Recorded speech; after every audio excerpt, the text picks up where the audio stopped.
स्वागत है आप सभी का नॉटसेट वाईफाई के इस online YouTube video learning platform पे, जहां अपन फार्माकोलॉजिकल सब्जेक्ट के बारे में डिस्कस कर रहे थे एक स्पेशल सीरीज में, जिसका नाम अपन ने रखा था फार्मास्नैप। दो वीडियो या दो ड्रग के बारे में अपन डिस्कस कर चुके हैं। फर्स्ट इज द लिथियम और सेकंड जिसका नाम है डिजॉक्सिन। अगर आपने अभी तक इन दोनों को नहीं देखा है तो दोनों वीडियो का लिंक जो है वो इस वीडियो के डिस्क्रिप्शन में आपको मिल जाएगा, आप वहां जाके उसको एक बार देख लीजिएगा। थर्ड जिसका अपन डिस्कस करने वाले हैं वो है इंसुलिन के बारे में। तो इंसुलिन बेसिकली हार्मोन होता है और इसके क्या क्लासिफिकेशन है, टाइप्स हैं, क्या इसके फंक्शन है, साइड इफेक्ट है और इससे जुड़ी हुई क्या क्या इंपॉर्टेंट नर्सिंग रेस्पॉन्सिबिलिटी है, उनके बारे में आप अभी 1 to 1 डिस्कस करेंगे। ये टॉपिक थोड़ा सा इंपॉर्टेंट है क्योंकि 4 से 5 क्वेश्चन इस टॉपिक में से प्रीवियस ईयर एग्जाम में पूछे जा चुके हैं और रिपीटेडली आगे भी पूछे जाने की बहुत प्रोबेबिलिटी है। तो डिस्कस करते हैं अपन इंसुलिन के बारे में। जैसा कि मैंने आपको बताया, इंसुलिन क्या है? इंसुलिन एक हार्मोन है और जैसा कि आपको पता है हार्मोन किसके बने होते हैं? ऑलमोस्ट हार्मोन प्रोटीन्स के मिलके बने होते हैं। तो इंसुलिन भी क्या होता है? एक प्रोटीन हार्मोन होता है और प्रोटीन में पाए जाते हैं अमीनो एसिड्स। तो इंसुलिन में भी अमीनो एसिड्स की चेन पाई जाती है। ये दो टाइप की हो सकती है, होती है अल्फा और बीटा चेन, और इनमें 21 और 30 अमीनो एसिड्स देखने को मिलते हैं। यानी टोटल जो 51 अमीनो एसिड्स यानी 51 टाइप के अमीनो एसिड्स अपन को इंसुलिन में देखने को मिलते हैं। फिर अपन बात करते हैं इसके सीक्रेशन के बारे में कि इंसुलिन अपने को कहां से देखने को मिलता है या बॉडी में ये कहां से सीक्रेट होता है। तो एक ग्लैंड जिसका नाम है पेनक्रियाटिक ग्लैंड, जिसको पेनक्रियास भी बोलते हैं, वहां से ये सीक्रेट होता है बॉडी के अंदर। पेनक्रियाटिक ग्लैंड जो होती है वो ड्यूअल नेचर की होती है, यानी ये एक्सोक्राइन और एंडोक्राइन दोनों नेचर की होती हैं और दोनों का फंक्शन अपन ब्रीफ में देख लेते हैं। फर्स्ट अगर डिस्कस करें एज एक्सोक्राइन ग्लैंड के रूप में, तो एक्सोक्राइन ग्लैंड में स्पेशल सेल या इसकी जो वर्किंग यूनिट होती है वो होती है एसिनार सेल्स। और एसिनार सेल सीक्रेट करती हैं किसको? पेनक्रियाटिक जूसेस को। और ये पेनक्रियाटिक जूसेस हेल्प करते हैं किसमें? डाइजेशन में, यानी इनका डाइजेस्टिव फंक्शन होता है। सेकंड जो पार्ट है पेनक्रियास का, that is the endocrine part, जिसके बारे में अपन डिटेल में डिस्कस करेंगे। ये एंडोक्राइन पार्ट जो होता है, इसमें जो स्पेशल सेल पाई जाती है उसको अपन बोलते हैं आइसलेट ऑफ लैंगरहैंस। क्या नाम से जानते हैं इनको? अपन जानते हैं आइसलेट ऑफ लैंगरहैंस। और आइसलेट ऑफ लैंगरहैंस में भी कितने टाइप की सेल होती हैं? 4 टाइप की सेल पाई जाती हैं। First one is the alpha, second one is beta, third one is delta and fourth is F cell. इन चारों सेल्स में से बीटा सेल्स से सीक्रेट होता है इंसुलिन। इंसुलिन कहां से सीक्रेट होता है? इस बीटा सेल से सीक्रेट होता है।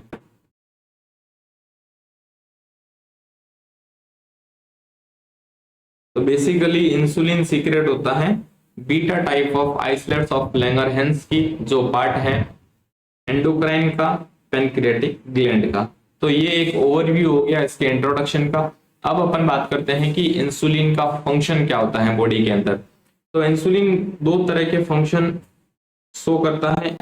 First is the metabolic function and second ये सीरम इलेक्ट्रोलाइट के ऊपर भी फंक्शन देखने को मिलता है इसका। फर्स्ट जो फंक्शन है मेटाबॉलिक, इसी मेटाबॉलिक फंक्शन के कारण, इसी मेटाबॉलिक फंक्शन के डिस्टरबेंस के कारण इसमें एक डिजीज देखने को मिलती है जो अपन सभी को पता है, that is the diabetes mellitus. And second serum electrolyte, serum electrolyte के ऊपर भी इसका इफेक्ट देखने को मिलता है। मेटाबॉलिज्म में बात करें तो ये तीनों टाइप के मैक्रोमोलिक्यूल्स के मेटाबॉलिज्म में हेल्प करता है। अगर कंबाइनली बात करें तो ये प्रोटीन और फैट के सिंथेसिस को बढ़ा देता है। प्रोटीन और फैट का जो है वो इंक्रीज कर देता है इन दोनों का सिंथेसिस। और जो सबसे इंपॉर्टेंट रोल है इसका वो है कार्बोहाइड्रेट पे और कार्ब पे ये क्या करता है, आपको एक बात नोट करनी है कि सारे के सारे हार्मोन्स जो है वो बॉडी में ब्लड ग्लूकोज का लेवल बढ़ा देते हैं, इंसुलिन जो है वो ब्लड ग्लूकोज का लेवल कम कर देता है। यानी कार्ब पे इसका फंक्शन क्या होता है, इसका फंक्शन होता है डिक्रीज ब्लड ग्लूकोज लेवल। ये ब्लड ग्लूकोज लेवल को डिक्रीज करने का काम करता है। अब ये किस तरह से काम करता है, इसके अलग अलग मैकेनिज्म होते हैं, ये अभी अपन इंट्रोडक्टरी रूप में पढ़ेंगे, उनके नाम क्या क्या होते हैं। ये 5 टाइप से ब्लड में ग्लूकोज के लेवल को कम करता है। एक बार ओवरव्यू ले लेते हैं अपन इलेक्ट्रोलाइट्स का। तो सिंपली इसका जो इलेक्ट्रोलाइट का फंक्शन होता है वो देखने को मिलता है पोटाशियम पे, यानी के पे, और के से इसको याद रख सकते हैं अपन कन्या पे। अब कन्या पे ये क्या काम करता है, ये होता है हॉस्टल का वार्डन या पीजी का क्या होता है, वार्डन। और वार्डन क्या काम करता है, गर्ल्स को हॉस्टल में ही रखता है। यानी पोटेशियम को ये कहाँ सिक्योर करने का काम करता है, कहाँ ट्रांसफर करने का काम करता है, तो कन्या को ये सेल्स के अंदर डालने का काम करता है। यानी ये क्या काम करता है, ये करता है influx of potassium into cell. तो सेल में पोटेशियम का ट्रांसफर करने का काम करता है, और इसकी वजह से एक इफेक्ट देखने को मिलता है, वो क्या होता है, ये डिक्रीज करता है सीरम पोटाशियम लेवल, या यूं कहते हैं ये कॉज हाइपोकैलेमिया।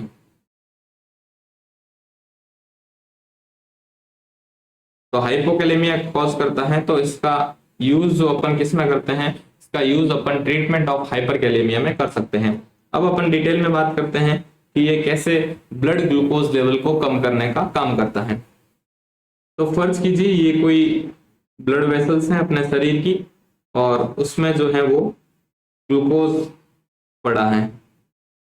ये ग्लूकोज ब्लड में पड़ा रह सकता है, या दूसरी फॉर्म में, यानी ये स्टोर्ड फॉर्म में भी देखने को मिल सकता है बॉडी के अंदर, जिसको अपन क्या बोलते हैं, ग्लाइकोजन। तो इंसुलिन इन दोनों में बैलेंस करके ब्लड के अंदर ग्लूकोज के लेवल को मेंटेन रखने का काम करता है। अब इस ग्लूकोज को बढ़ाने या कम करने के लिए क्या करना पड़ेगा, तो थोड़ा सा सिंपली सोचने की जरूरत है, रटने की जरूरत नहीं है। सबसे पहले अगर इसको कम करना है तो इसका क्या कर देंगे अपन, सिंथेसिस बंद कर देंगे। जो पड़ा है उसका लाइसिस यानी उसको डिस्ट्रॉय कर देंगे, या फिर उसका क्या कर देंगे अपन, यूज कर देंगे, या फिर अपन इसको स्टोर कर देंगे। तो ये 4 चीजें हो सकती हैं इसके साथ। आइदर इसका सिंथेसिस रोक देंगे, जो पड़ा है उसका क्या कर देंगे, लाइसिस, इसका सेल्स में यूज कर लेंगे, या फिर इसको स्टोर कर लेंगे। तो इन चारों के बैलेंस के थ्रू इंसुलिन क्या करता है, ब्लड में कार्बोहाइड्रेट या ग्लूकोज के लेवल को मेंटेन करता है। क्या क्या फंक्शन देखने को मिले, तो फर्स्ट अगर अपन इधर से बात करें तो ये करता है इंक्रीज ग्लूकोलाइसिस, यानी ग्लूकोज का क्या करता है, लाइसिस करता है। यहां से क्या काम करता है, ये स्टोर करता है, यानी ये इंक्रीज कर देता है क्या, ग्लाइकोजेनेसिस, ये ग्लाइकोजन के सिंथेसिस को बढ़ा देता है। अब अगर इसके सिंथेसिस को बढ़ाएगा तो ब्लड ग्लूकोज लेवल कम कर देगा, लेकिन जो बना हुआ है उसको भी तो टूटने से प्रिवेंट करना पड़ेगा। यानी जो ऑलरेडी जो ग्लाइकोजन बना हुआ है उसको भी ये क्या करता है, टूटने से रोकता है, यानी डिक्रीज करता है ये ग्लाइकोजेनोलाइसिस के थ्रू। तो इन दोनों मैकेनिज्म के थ्रू ये ग्लाइकोजन को बनाता है, और बने हुए ग्लाइकोजन का तोड़ने में, या बने हुए ग्लाइकोजन को ग्लूकोज में कन्वर्ट होने से रोकता है। इधर ये क्या काम करता है, इधर ये ब्लड में ग्लूकोज का लाइसिस करता है, ये डिक्रीज करता है, नए ग्लूकोज को बनने से रोकता है, यानी डिक्रीज ग्लूकोनियोजेनेसिस। अब ग्लूकोनियोजेनेसिस क्या होता है, ग्लूकोज फ्रॉम नॉन कार्बोहाइड्रेट के अलावा फैट प्रोटीन के थ्रू जो ग्लूकोज बनता है ये उसको प्रिवेंट करने का काम करता है। और थर्ड यहाँ पे जो अपन ने देखा था दैट इज द इंक्रीज करता है ये क्या, पेरिफेरल यूटिलाइजेशन ऑफ ग्लूकोज, ये ग्लूकोज को सेल्स में यूज करवा देता है। तो ये 5 फंक्शंस के थ्रू ये क्या करता है, ब्लड में कार्बोहाइड्रेट का लेवल मेंटेन करता है। अब अपन बात करते हैं इसके क्लासिफिकेशन के बारे में कि ये कितने टाइप का होता है। तो फर्स्ट देखते हैं on the basis of source, insulin को कहां से सोर्स किया गया है, इसके अकॉर्डिंग ये 2 टाइप का हो सकता है। ये एनिमल सोर्स के थ्रू कलेक्ट कर सकते हैं, इधर ये सिंथेटिक फॉर्म में हो सकता है। तो फर्स्ट जो अपन बात करते हैं वो है एनिमल, और सेकंड जो है वो सिंथेटिक, यानी जो लैब में बनाया गया है। अब एनिमल के साथ क्या प्रॉब्लम है कि ये मोर एलर्जिक होता है, इसलिए इसका अपन मोस्ट कॉमन यूज करते हैं सिंथेटिक फॉर्म का जो मार्केट में अवेलेबल होती है। सेकंड क्लासिफिकेशन की अगर बात करें तो according to duration of action, कौन सा इंसुलिन जो है वो कब ऑनसेट होगा, यानी बॉडी में एडमिनिस्ट्रेट करने के बाद कितनी देर बाद वो इफेक्ट देगा, कितने लंबे टाइम तक इफेक्ट देगा, इसके अकॉर्डिंग अपन ने इंसुलिन को 3 कैटेगरी में डिवाइड किया है। First is the short acting, यानी थोड़े से समय में वो इफेक्ट दे देगा। Second intermediate acting, and third one is the long acting, लंबे समय तक वो क्या रहेगा, ब्लड में मौजूद रहेगा और ग्लूकोज का लेवल मेंटेन करेगा या कम करने का काम करेगा। Short acting insulin further 2 part में डिवाइड करते हैं अपन। फर्स्ट जो उसमें होता है that is the fast acting, जो छोटे टाइम के लिए काम करते हैं लेकिन फास्ट काम करते हैं, that is the fast acting. तो समझने के लिए अगर आप ये बात समझे कि अगर कोई छोटी लड़ाई होती है और फास्ट लड़ाई होती है हाथापाई की, तो सबसे पहले उसमें क्या करते हैं अपन, फास्टली गाल पे एक तमाचा जड़ देते हैं, यानी थप्पड़ मारते हैं, और कहाँ मारते हैं, गाल पे मारते हैं। तो इसलिए इसको आपकी ट्रिक याद रखने का तरीका बना दिया है मैंने, गाल। तो फास्ट एक्टिंग इंसुलिन जो होते हैं वो क्या होते हैं, गाल होते हैं। तो क्या नाम है इस गाल का, तो सबसे पहले जो देखने को मिलता है जी से, ये है लुलिसिन। सेकंड ए से जो देखने को मिलता है वो है एस्पार्ट, और थर्ड वन जो एल से देखने को मिलता है ये है लिस्प्रो, और लिस्प्रो का दूसरा नाम है उमालॉग। तो ये 3 टाइप के इंसुलिन जो है सिंथेटिक इंसुलिन ये देखने को मिलते हैं, ये फास्ट शॉर्ट एक्टिंग में।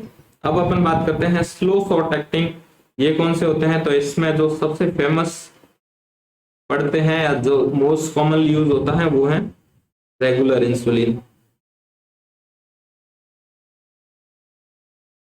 इसको अपन नोवोलिन आर भी कहते हैं, दूसरा नाम इसका नोवोलिन आर या आर इंसुलिन। तो रेगुलर इंसुलिन जो है वो है स्लो शॉर्ट एक्टिंग, धीरे से छोटे समय के लिए काम करने वाला इंसुलिन है। थर्ड इंसुलिन है इंटरमीडिएट इंसुलिन, इसमें एक ही एग्जांपल आता है जिसका नाम है एनपीएच, या इसको नोवोलिन एन भी कहते हैं, या इसको आइसोफेन भी कहते हैं। इसके 3 नाम हैं। और एनपीएच की फुल फॉर्म क्या देखने को मिलती है, that is the natural protamine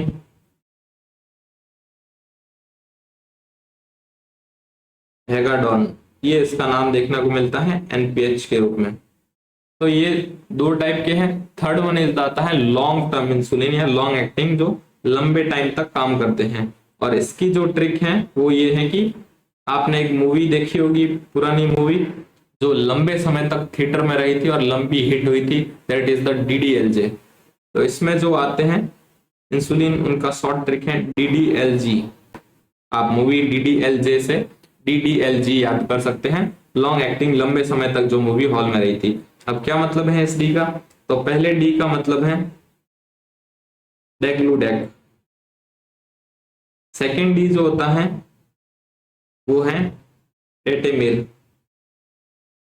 और थर्ड जो एल है या जी है उसके 2 नाम है। एक फेमस नाम है लेंटस, इसको अपन ने सबने सुना है, और इसका दूसरा नाम क्या है, ग्लेरिजिन।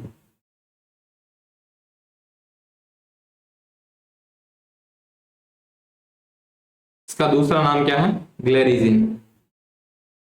तो ये 3 इंसुलिन देखने को मिलते हैं लॉन्ग एक्टिंग में। डेग्लूडेग इंसुलिन जो होता है ये लॉन्गेस्ट एक्टिंग इंसुलिन एवर होता है, लॉन्गेस्ट एक्टिंग, ये आपको याद रखना है। इसलिए इसकी डोजिंग कैसे करते हैं, ओडी में करते हैं।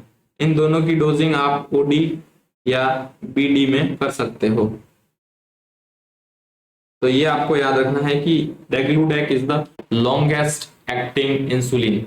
अब ये टेबल शॉर्ट ट्रिक करने के लिए मैंने आपको बता दी है यहाँ पे, और इस टेबल से बहुत सारे क्वेश्चन आप सॉल्व कर सकते हैं, बहुत सारे क्वेश्चन का आंसर कर सकते हैं। फर्स्ट अपन देखते हैं फास्ट एक्टिंग और स्लो एक्टिंग, जिसको अपन ने कंबाइन फॉर्म में शॉर्ट एक्टिंग में पढ़ा था। इसको मैं लिख देता हूं, आपने यहाँ आर इंसुलिन यानी रेगुलर और यहाँ पे एनपीएच पढ़ा था, इन दोनों को मेंशन कर देता हूं। अब अपन देखते हैं कि इनसे क्या क्या क्वेश्चन अपन देख सकते हैं। तो फर्स्टली जो आप इस टेबल को देखने के बाद नोटिस करेंगे वो करेंगे कि सारे के सारे इंसुलिन को अपन डायबिटीज में सबक्यूटेनियस दे सकते हैं। All insulin are given as the route of the subcutaneous. लेकिन केवल दो इंसुलिन, फास्ट एक्टिंग या स्लो एक्टिंग या यूं कहें केवल शॉर्ट टाइप के इंसुलिन, जिसमें क्या आता है गार्ड वाले और सेकंड रेगुलर इंसुलिन, इनको आप आईवी फॉर्म में दे सकते हैं और सबक्यूटेनियस दोनों में दे सकते हैं। यानी सबक्यूटेनियस आप आंख बांध करके सभी टाइप को दे सकते हो, और आईवी जो है वो सिर्फ शॉर्ट एक्टिंग को दे सकते हो। सिंपल सा तरीका है। शॉर्ट सबक्यूटेनियस जब भी देंगे तो वो सबक्यूटेनियस रीजन से ब्लड में एब्जॉर्ब होगा और धीरे एक्ट करेगा। लेकिन शॉर्ट एक्टिंग या फास्ट एक्टिंग की अगर बात करें तो आप आईवी रूट ही प्रेफर करोगे। आईवी रूट के थ्रू ही अगर कोई मेडिसिन जाती है तो वो फास्ट एक्ट करके बॉडी में इफेक्ट दिखाने को मिलती है। अब ये 15 मिनट 30 मिनट ऑनसेट टाइम क्या होता है? ऑनसेट टाइम मींस आपने जब एडमिनिस्टर किया है उसके बाद ये अपना एक्शन कब देता है। तो ये 15 मिनट में एक्शन करता है, ये 30 मिनट में। यानी ऑनसेट टाइम के अकॉर्डिंग अपन इनको प्रिफर करते हैं। यानी ये जो है फास्ट एक्टिंग, इनको अपन मील से 15 मिनट देते हैं, या इनको लेने के 15 मिनट बाद आपको मील लेनी है, इसको 30 मिनट बाद। और ये दोनों मेंटेनेंस के लिए कहलाते हैं। स्पेशली लॉन्ग एक्टिंग को अपन क्या करते हैं, होल डे मेंटेनेंस के लिए यूज करते हैं। तो ये टेबल आपको दिमाग में रखनी है। अब छोटा सा क्वेश्चन दिमाग में रखना है अपीरियंस को लेके। अपीरियंस यानी वाइल के अंदर इंसुलिन दिखता कैसा है। तो ऑल इंसुलिन जो होते हैं, सारे टाइप के इंसुलिन, ये क्लियर सॉल्यूशन होते हैं। लेकिन अगर एक एक्सेप्शन अगर आप दिमाग में रखें, एक्सेप्ट, और यहां से क्वेश्चन बनता है एनपीएच। तो एनपीएच कैसा दिखाई देता है? That is the cloudy. ये क्लाउडी सस्पेंशन होता है या क्लाउडी नेचर का होता है। अब अपन बात करते हैं यूजेस के बारे में। तो सभी को पता है कि इंसुलिन जो है वो क्या काम करता है, मेटाबॉलिज्म करता है, यानी ग्लूकोज के लेवल को कम करने का काम करता है। तो एक डिजीज जो फेमस है, सभी ने पढ़ी होगी, और जिसको अपन क्या कहते हैं, मदर ऑफ ऑल डिजीज, यानी डायबिटीज मेलाइटस। इसके अंदर अपन यूज करते हैं किसका? इंसुलिन का यूज करते हैं। और इंसुलिन का दूसरा यूज है हाइपरकैलेमिया में। पहले मैं इसको क्लियर कर देता हूं। अपन ने इंसुलिन का एक फंक्शन यहाँ पे देखा था, ये इलेक्ट्रोलाइट पे फंक्शन करता है और हाइपरकैलेमिया कॉज करता है, यानी सीरम इलेक्ट्रोलाइट को कम करता है। तो इसका यूज क्या हो सकता है? हाइपरकैलेमिया में। अब यहाँ पे एक क्वेश्चन बनता है आपके दिमाग में कि अगर कोई नॉर्मल पेशेंट है जो डायबिटिक नहीं है, लेकिन उसके ट्रीटमेंट के लिए अगर अपन ने इंसुलिन का यूज किया उसके हाइपरकैलेमिया को ट्रीट करने के लिए, तो क्या उसमें ब्लड ग्लूकोज का लेवल कम नहीं होगा? तो आप बिल्कुल सही है, ब्लड ग्लूकोज लेवल कम होगा। और इसी कम हुए ब्लड ग्लूकोज लेवल को कंपनसेट करने के लिए अपन इस इंसुलिन के साथ ग्लूकोज भी देते हैं। तो कंबाइन रूप में ये जीआई ड्रिप कहलाती है। क्या कहलाती है? GI drip, glucose insulin drip. या कभी कभार इसमें केशियल भी मिक्स करते हैं, तो इसको क्या कहते हैं? Glucose insulin potassium drip. तो ये ड्रिप यूज की जाती है। इस ड्रिप का रेशियो क्या होता है? तो according to the need, hyperkalaemia कितना ना है उसके अकॉर्डिंग होता है। जनरली D10 के अंदर अपन जो 1500 ml की होती है उसमें अपन मिलाते हैं 10 यूनिट इंसुलिन। तो इस तरह से ये जीआई ड्रिप तैयार की जाती है जो कि हाइपरकैलेमिया को ट्रीट करने के लिए होती है। इस बात को आपको दिमाग में बिठा लेना है। अब अपन बात करते हैं वापस डायबिटीज मेलाइटस। तो ये दो टाइप का होता है। फर्स्ट इज द टाइप 1 और सेकंड टाइप 2।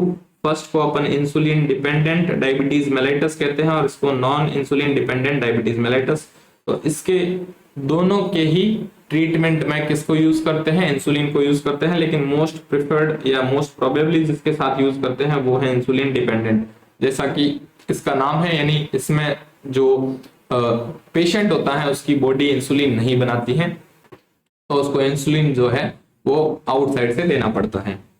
अब डायबिटीज में दो फेजेस में ये हाइपर ग्लाइसीमिया को क्योर करता है। तो डायबिटीज पेशेंट में दो तरीके के पैटर्न में हाइपरग्लाइसीमिया देखने को मिलती है। First is the post prandial hyperglycaemia.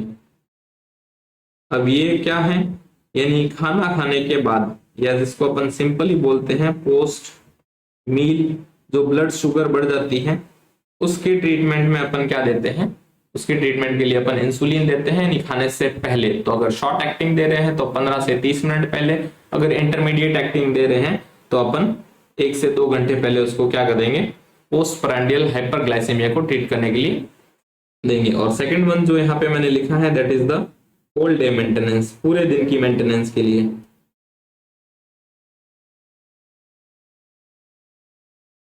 तो पूरे दिन ब्लड ग्लूकोज लेवल की मेंटेनेंस के लिए भी यूज करते हैं इनको। अब इसमें मोस्टली यूज होते हैं लॉन्ग एक्टिंग, और इसमें कौन से यूज होते हैं, शॉर्ट एक्टिंग या इंटरमीडिएट एक्टिंग का यूज करते हैं।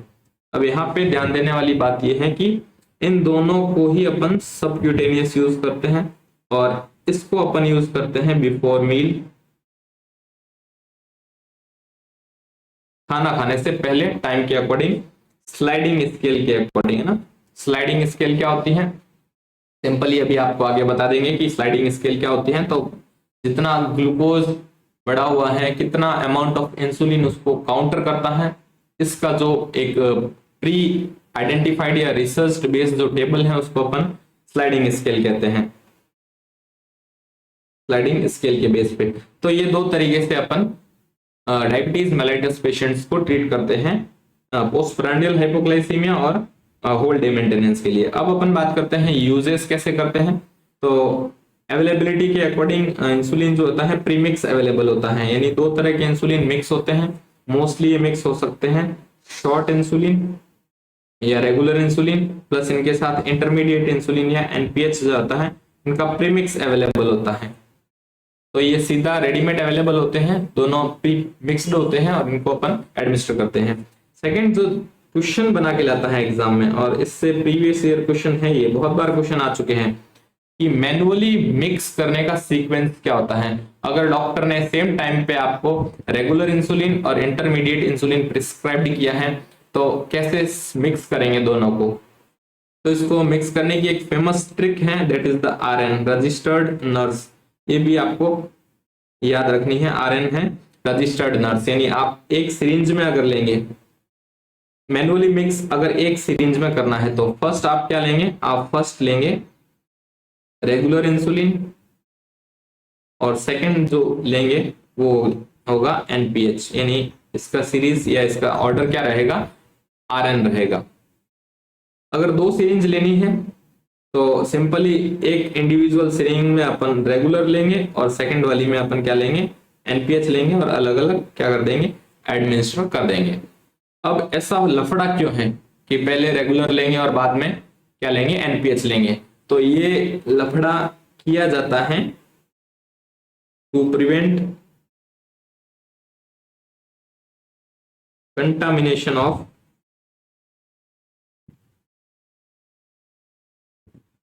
आर इंसुलिन, या रेगुलर इंसुलिन के कंटामिनेशन को रोकने के कारण।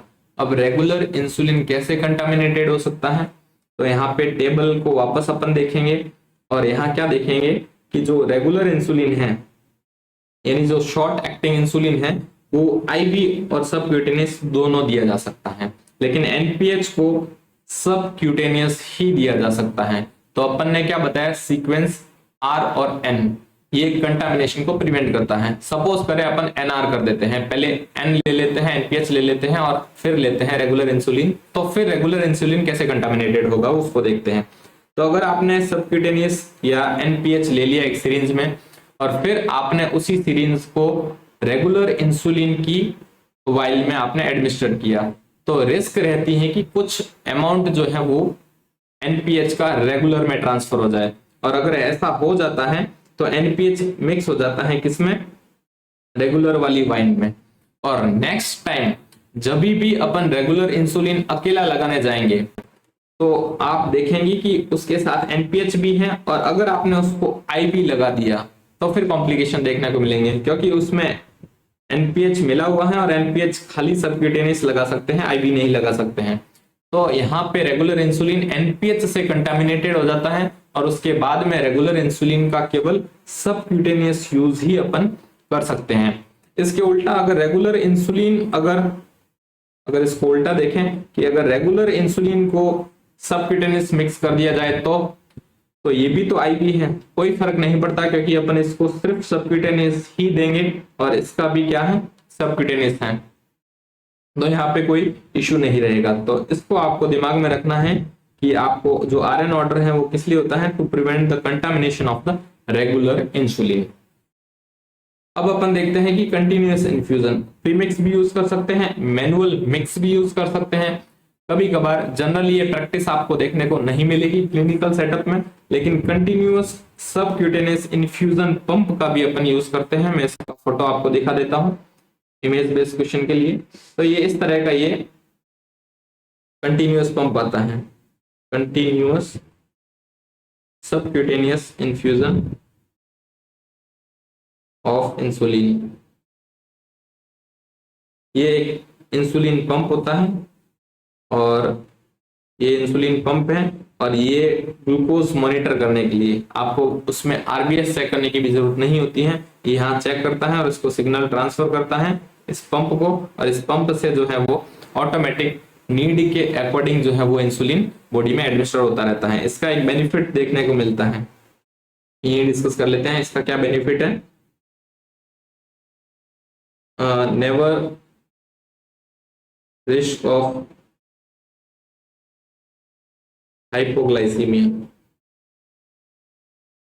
आगे जब अपन इंसुलिन पढ़ेंगे तो उसमें पढ़ेंगे कि इंसुलिन के साथ मोस्ट कॉमनली साइड इफेक्ट या रिस्क क्या होती है, तो ग्लूकोज का लेवल कम हो जाना, ज्यादा लग जाए, या इंसुलिन लगने के बाद अगर खाना नहीं खा पाए तो मोस्टली हाइपोग्लाइसीमिया देखने को मिलता है। अब जैसा कि ये रेगुलरली मॉनिटर करके ही इंसुलिन की डोज को एडमिनिस्टर कर रहा है तो इसके साथ कभी भी हाइपोग्लाइसीमिया देखने को नहीं मिलेगा, ये इसका बेनिफिट देखने को मिलता है। यानी ये सबक्यूटेनियस इन्फ्यूजन होता है इंसुलिन का। अब अपन बात करते हैं रूट में, तो जैसा कि डिस्कस कर चुके हैं अपन, ऑल इंसुलिन जो है वो एक रूट से दे सकते हैं, वो है सबक्यूटेनियस रूट, और इस रूट को अपन प्रेफर करते हैं मेंटेनेंस के लिए, पोस्ट प्रेंडियल के लिए। लेकिन जब भी आईवी का क्वेश्चन आता है तो आईवी एक अपने साथ कंडीशन लेके आता है, यानी इमरजेंसी कंडीशन। जब भी इमरजेंसी होगी या फास्ट एब्जॉर्प्शन या फास्ट एक्शन की अपने को नीड होगी तो फिर अपन किसका यूज करेंगे, इमरजेंसी का या आईवी का यूज करेंगे। ये शॉर्ट एक्टिंग होंगे, और इमरजेंसी कंडीशन जिसका नाम है DKA, सबने सुना होगा, that is the diabetic ketoacidosis. इस कंडीशन में अपन आईवी यूज करेंगे, और इसके लिए जो ड्रग ऑफ चॉइस है इस इमरजेंसी के लिए वो है रेगुलर इंसुलिन। इस बात को आपको याद कर लेना है, ये एग्जाम में क्वेश्चन बन सकता है।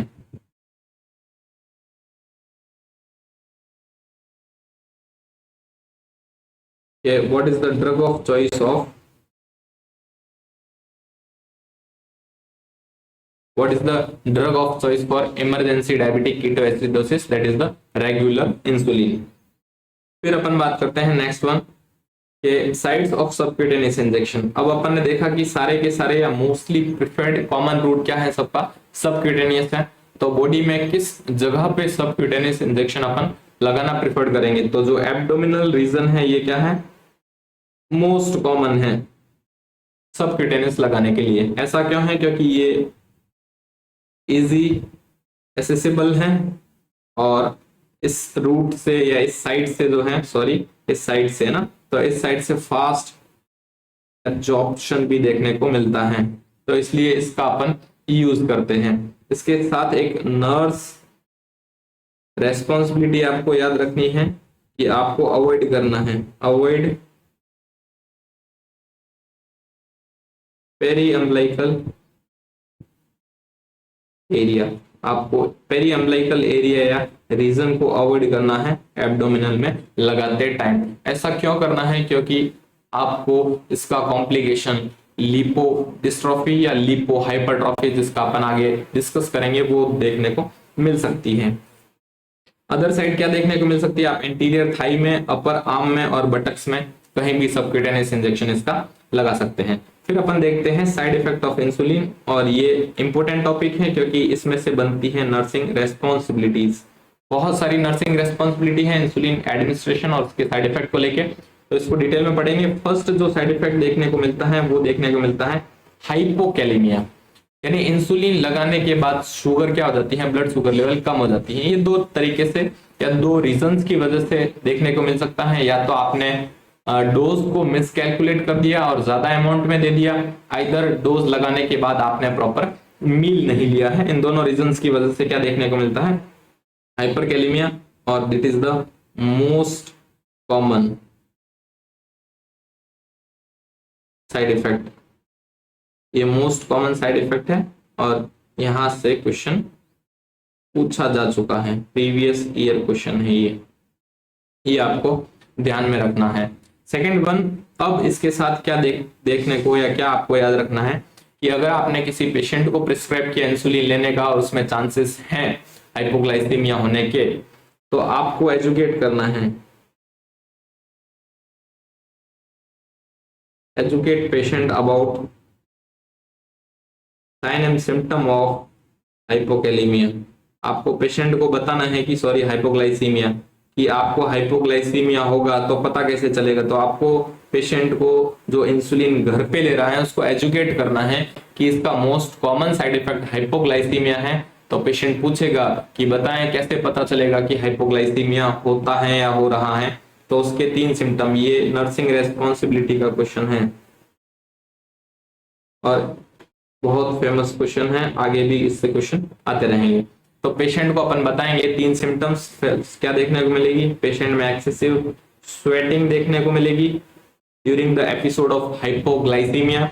पेशेंट में ट्रेमर देखने को मिलेंगे, ट्रेमर्स देखने को मिलेंगे, और पेशेंट में पाल्पिटेशन भी क्या मिलेगा, देखने को मिलेगा। तो पेशेंट को इसके बारे में एजुकेट करना है कि ये सब चीजें देखने को मिलेगी।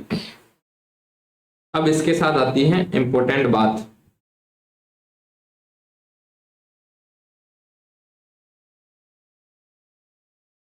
अब आपको जो क्वेश्चन फेमस हैं या जो क्वेश्चन आपने कहीं नहीं पढ़े हैं, इंपॉर्टेंट है और एग्जाम में आते हैं, इन पे आपको गौर देना है। सबसे पहली चीज आपको अवॉइड करना है अल्कोहल, किसके साथ? इंसुलिन के साथ। क्या करना है? Avoid alcohol. सर वो तो सब में अवॉइड करना है, कौन बोलता है अल्कोहल पीना है? नहीं, इंसुलिन के साथ स्पेशली अवॉइड करना है क्योंकि अल्कोहल कॉजेज हाइपोग्लाइसीमिया। अल्कोहल खुद हाइपोग्लाइसीमिया कॉज करता है, तो रिस्क बहुत ज्यादा बढ़ जाएगी अल्कोहल और इंसुलिन के कॉम्बिनेशन से हाइपोग्लाइसीमिया होने की। दूसरा आपको क्या करना है? Avoid beta blockers. आपको बीटा ब्लॉकर ड्रग्स भी अवॉइड करनी है। सर इससे क्या होगा? क्योंकि बीटा ब्लॉकर क्या कर देगी? बीटा ब्लॉकर क्या करेगी? मास्क, यानी ये छुपा देगी, मास्क द सिम्टम और साइन ऑफ हाइपोग्लाइसीमिया। ये हाइपोग्लाइसीमिया से होने वाले सिम्टम्स को मास्क कर देगी, छुपा देगी, यानी पता नहीं लगेगा कि बीटा ब्लॉकर के थ्रू हुए हैं या इंसुलिन के थ्रू हुए हैं। तो इसको भी आपको क्या करना है? अवॉइड करना है। और तीसरी चीज जो आपको क्या करना है? अवॉइड करना है, दैट इज द अवॉइड तीसरी चीज क्या ध्यान में रखनी है? ये 2 चीजें आपको अवॉइड करनी है। और तीसरा, जब भी आप इंसुलिन दे रहे हैं तो चांसेस हैं हाइपोग्लाइसीमिया के, तो हाइपोग्लाइसीमिया को ट्रीट करने के लिए आपके पास क्या होना चाहिए? शुगर की चीज कोई भी होनी चाहिए, यानी ऑलवेज केप्ट शुगर या कैंडी, चॉकलेट, जो भी आपको अच्छा लगे शुगर को तुरंत बढ़ाने के लिए उनको लेना है। तो क्वेश्चन ऐसा करके बहुत बार पूछा जाता है कि a patient is taking a insulin while he is feeling symptoms of tremors, sweating, palpitation, what should he do? या during the administration of insulin at the home setup, what are you advising the patient? तो अपन को patient को advice करनी है कि always kept sugar material, जिससे आप blood sugar को क्विकली बढ़ा सकते हो, वो उसके साथ हमेशा होनी चाहिए। एक क्वेश्चन बहुत रेयरली पूछा गया है लेकिन आपको याद रखना है, नॉर्सेट एडवांस लेवल है, पूछ सकता है कि ये हाइपोग्लाइसीमिया कौन से इंसुलिन के साथ देखने को मिलता है। तो most commonly seen with short acting insulin, short acting insulin के साथ देखने को मिलता है, हाइपोग्लाइसेमिया के चांसेस ज्यादा देखने को मिलते हैं। तो ये इंसुलिन का साइड इफेक्ट हुआ, पहला इज द हाइपोग्लाइसेमिया, इसके बारे में अपन ने डिटेल में देखा। सेकंड वन इसका जो साइड इफेक्ट है वो है हाइपोकैलेमिया, जो मैंने पहले डिस्कस कर दिया था, क्योंकि ये एक गर्ल हॉस्टल का वार्डन होता है जो कन्याओं को अंदर डालता है, यानी इन्फ्लक्स करता है, यानी ब्लड के अंदर ये हाइपोकैलेमिया कर देगा, यानी पोटेशियम का लेवल 3.5 मिली इक्विवेलेंट पर लीटर से क्या हो जाएगा, कम हो जाएगा। फिर दो चीजें ये कॉज करता है, ये करता है एट साइट जहां पे अपन सबक्यूटेनियस लगाते हैं, लिपो, लिपो यानी लिपिड या फैट, लिपिड या फैट यानी क्यूटेनियस लेयर के साथ। First is the lipodystrophy and second one is the lipo hypertrophy. Simply आप इसको हिंदी में याद रख सकते हैं, पेट पर गड्ढा और पेट पर उबारा, ये दो चीजें देखने को मिल सकती हैं। इसका इमेज में आपको दिखा देता हूं, ये है लिपर हाइपरट्रॉफी और लिपो हाइपोट्रॉफी। ये है लिपो सॉरी डिस्ट्रोफी, पेट पे गड्ढा दिख रहा होगा आपको, और लिपर हाइपरट्रॉफी यानी सेल्स का साइज जो होता है बढ़ जाता है, आपको बड़ी बड़ी गिठाने या हाइपरट्रॉफी देखने को मिल सकती है। ये हुआ इनका साइड इफेक्ट का नाम। और अब इनके साथ जुड़ी हुई एक नर्सिंग रेस्पॉन्सिबिलिटी आपको पूछते हैं बहुत बार एग्जाम में कि क्या नर्सिंग रेस्पॉन्सिबिलिटी है इन दोनों से रिलेटेड। तो फर्स्ट जो मैंने आपको डिस्कस कर दी है, avoid the periumbilical region, है ना, आपको अवॉइड करना है, avoid periumbilical area. Second जो आपको ध्यान रखना है, that is the keep rotating side, आपको एक ही साइड पे बार बार नहीं लगाना है, हर बार साइड रोटेट करती रहनी है। और maintain 1 inch gap between two location. तो दो लोकेशंस के बीच में आपको कम से कम 1 इंच का गैप मेंटेन करके रखना है, आपको साइड रोटेट करनी है और पेरी अम्बलाइकल एरिया में नहीं लगाना है। ये इंपॉर्टेंट है क्योंकि ये नर्सिंग रेस्पॉन्सिबिलिटी से जुड़ा क्वेश्चन है, ये प्रीवियस ईयर में आ चुका है और बाकी दोनों जो है वो आगे आने की पॉसिबिलिटी रखते हैं। अब अपन बात करते हैं कॉम्प्लिकेशन ऑफ इंसुलिन। तो इंसुलिन के क्या क्या कॉम्प्लिकेशन अपन को देखने को मिलेंगे, दो फेमस हैं और कंफ्यूजिंग भी हैं। First is the dawn phenomena, second one is the Somogyi phenomena. और अभी रिसेंटली ये क्वेश्चन पूछा जा चुका है ESIC 2024 के अंदर, ठीक है। तो क्या होता है डाउन फिनोमिना और क्या होता है सोमोगी फिनोमिना, दोनों का ही पहले क्लियर मीनिंग समझ लें। प्री ब्रेकफास्ट हाइपर ग्लाइसीमिया, ठीक है, और इसका भी है प्री ब्रेकफास्ट हाइपरग्लाइसीमिया, यानी दोनों में नाश्ते से पहले क्या हो जाता है, दोनों में नाश्ते से पहले आपको ग्लूकोज का लेवल बढ़ा हुआ मिलेगा। अब ऐसा क्यों होता है, ग्लूकोज का लेवल बढ़ा हुआ क्यों मिलता है, इनके रीजन दोनों में अलग अलग हैं, लेकिन जो कॉन्सेप्ट है वो एक ही है, that is the pre breakfast hyperglycaemia. दोनों में ही क्या होता है, मॉर्निंग में उठने के साथ जो अपन ब्रेकफास्ट से पहले शुगर चेक करेंगे उसका लेवल बढ़ा हुआ मिलेगा। अब डाउन से एक ट्रिक बनती है, डाउन, ये ए नहीं है इसमें, डाउन फिनोमिना, डॉन से डी और डी से वर्ड निकलता है डिक्रीज। ठीक है, तो यहाँ पे क्या रीजन देखने को मिलता है, डिक्रीज अमाउंट ऑफ इंसुलिन। रात में जो आप इंसुलिन सोते टाइम लेते हैं लॉन्ग टर्म मेंटेनेंस के लिए, उसकी डोज अगर आपने कम दे दी है तो क्या देखने को मिलता है, प्री ब्रेकफास्ट हाइपरगैलेमिया। और ये कैसे देखने को मिलता है, रात में आपने इंसुलिन लगाया, ये बेसिकली एनपीएच के साथ देखने को मिलता है। ठीक है, अब अपन ने एनपीएच लगाया, आपने एनपीएच लगाया और मिडनाइट अराउंड 2 to 3 AM क्या होता है, ग्रोथ हार्मोन रिलीज होते हैं। क्या रिलीज होते हैं, ग्रोथ हार्मोन रिलीज होते हैं, और ये बढ़ा देते हैं किसको, ब्लड ग्लूकोज को, सिंपली। और यहाँ पे आपने कम अमाउंट दिया है तो blood glucose level pre breakfast आपको क्या देखने को मिलेगा, ज्यादा देखने को मिलेगा। तो इसका अगर पूछे ट्रीटमेंट क्या है, तो आप इसका treatment simply increase dose of insulin, आप इंसुलिन की डोज को इंक्रीज करके डॉन फिनोमिना या प्री ब्रेकफास्ट हाइपरग्लाइसेमिया को ट्रीट कर सकते हैं। सेकेंड जो कॉम्प्लिकेशन देखने को मिलता है that is the Somogyi phenomena. ये भी क्या होता है, प्री ब्रेकफास्ट हाइपरग्लाइसेमिया देखने को मिलता है, और ये देखने को मिलता है इंसुलिन की डोज ज्यादा लगा देने की वजह से, due to more dose of insulin.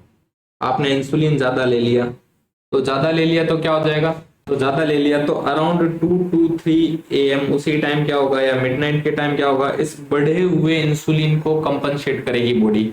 आपने इंसुलिन ज्यादा ले लिया है और ज्यादा लेने से क्या हो गया, हाइपोग्लाइसीमिया।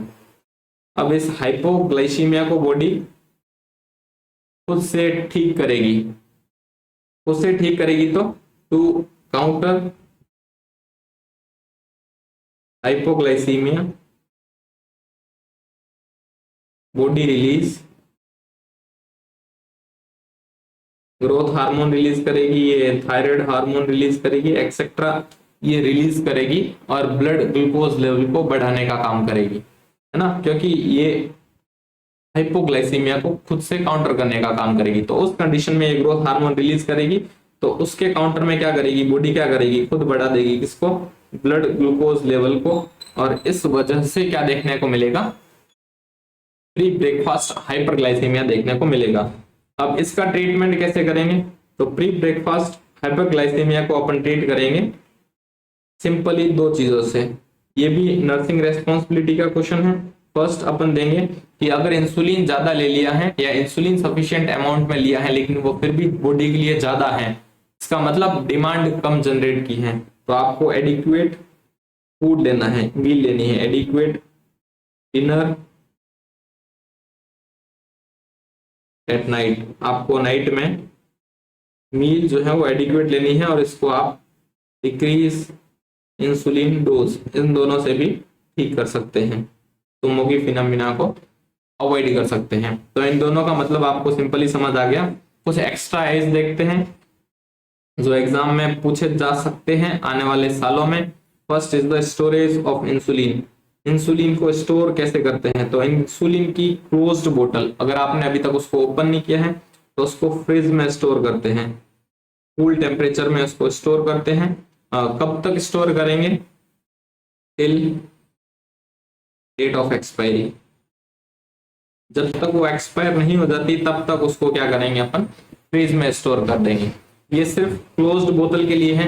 अगर एक बार आपने यूज कर लिया, चूंकि इंसुलिन की डोज बोतल जो आती है, वायल आती है, वो मल्टीपल डोजेस में आती है, और अगर आपने इसको ओपन कर दिया तो इसके लिए स्टोरेज प्रोटोकॉल्स चेंज हो जाएंगे। ओपन बोतल आप स्टोर कर सकते हो up to 28 days post opening. एक बार ओपन करने के बाद, या इसको 1 मंथ भी कहते हैं, तो 1 मंथ तक ही आप इसको यूज कर सकते हैं एक बार ओपन करने के बाद। और इसको आप रूम टेम्परेचर पर भी स्टोर कर सकते हो, आइदर रूम टेम्परेचर और आइदर फ्रिज में आप स्टोर कर सकते हो। लेकिन एक बात यहाँ पे आपको ध्यान रखनी है, इसको नॉट इन फ्रीजर आपको फ्रीजर में या डीप फ्रीज इसको नहीं करना है, यानी ये सॉल्यूशन जो है वो जमना नहीं चाहिए। सिंपली फ्रीज में या रूम टेम्परेचर पे आप ओपन बोतल को रख सकते हो। अब अपन बात करते हैं एक्सरसाइज में कि इंसुलिन निडल जो होती है वो किस साइज में आती है। तो इंसुलिन के निडल साइज में अपन गॉज देखें तो one shot answer is the 25 gauge. इसकी रेंज आपको देखने को मिल सकती है 27 से 29 गॉज।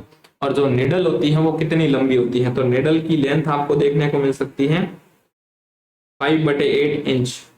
तो इतनी लेंथ की निडल और 25 गॉज की निडल अपन यूज करते हैं किसमें, इंसुलिन के एडमिनिस्ट्रेशन में।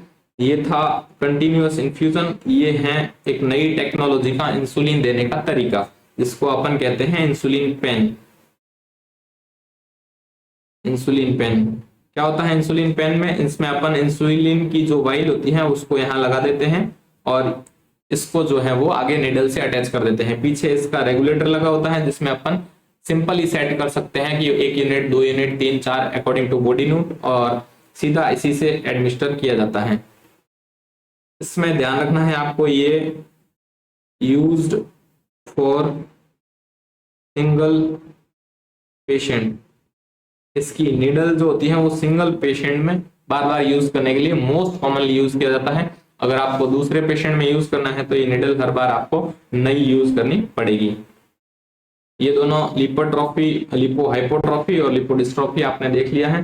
तो ये था इंसुलिन के बारे में कुछ इंपोर्टेंट टॉपिक। होप सो सभी प्रीवियस ईयर क्वेश्चन इसमें कवर हो चुके हैं और आने वाले क्वेश्चन भी इसमें कवर हो चुके हैं। तो वीडियो को अंत तक देखने के लिए आप सभी का बहुत बहुत धन्यवाद। और इसी तरह चैनल को फॉलो करें, लाइक करें, शेयर करें, कमेंट करें, और आप इस फार्मा स्नैप सीरीज को भी लाइक और शेयर करें। Thank you so much.